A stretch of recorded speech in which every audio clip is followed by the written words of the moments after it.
January 1888, I'm sitting in my Boston study and I just finished writing the most revolutionary book of the century about the year 2000, while everyone's out here arguing about strikes, monopolies, and broken capitalism.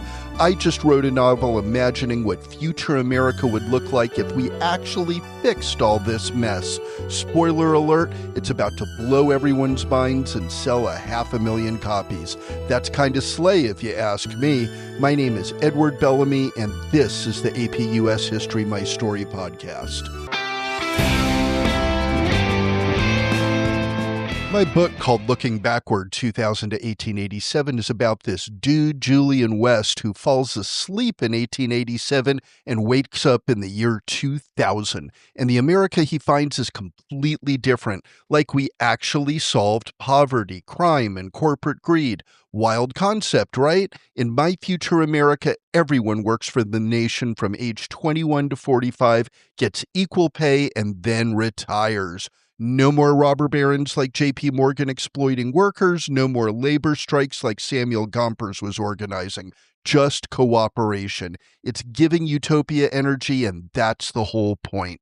The book went absolutely viral, like 1880s viral, which meant everyone was actually reading it. We're talking 165 Bellamy clubs forming across the country with people trying to make my ideas happen. These clubs were low-key the start of the whole progressive movement that's about to pop off in the next decade. People were so done with the Gilded Age bullshit, and my book said, "Bestie, what if we just didn't do capitalism like this?" But here's where it gets spicy. My ideas actually influenced real political movements. The Populist Party that William McKinley crushed, yeah, they were reading my book. Eugene Debs, who's about to become the biggest socialist leader in America, he said I'm the reason he became a socialist. Even the progressive reformers who are about to take over with Theodore Roosevelt, they're all citing my work.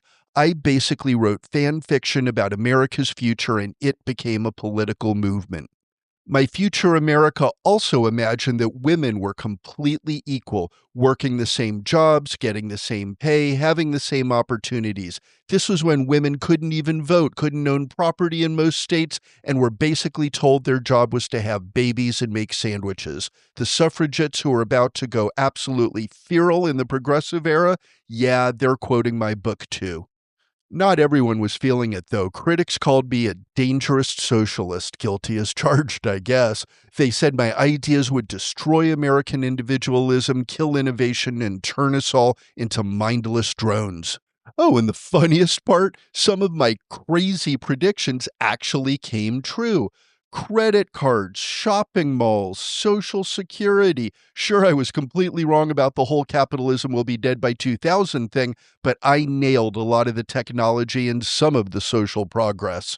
For you AP students, here's what you actually need to know. My book was the text that bridged the Gilded Age and the Progressive Era. It took all the problems of the 1880s, inequality, exploitation, corruption, and said, what if we just didn't? It influenced literally every reform movement that came after: progressivism, populism, socialism. Even FDR's New Deal in the 1930s had big looking backward energy. The learning objective here is understanding how different reform movements responded to industrial capitalism, and bestie, I created the template for imagining alternatives. So what happened to me, your future boy Edward? Well, I died in 1898 from tuberculosis at age 48. Tragic. But my ideas, those kept going. Every time America has this dreamy socialist tinge, what-if conversation about inequality, about whether capitalism is working, about what a fair society looks like. That's my legacy. Like, follow, and share the AP US History My Story podcast, because these stories hit different when you hear the original voices that shaped our country.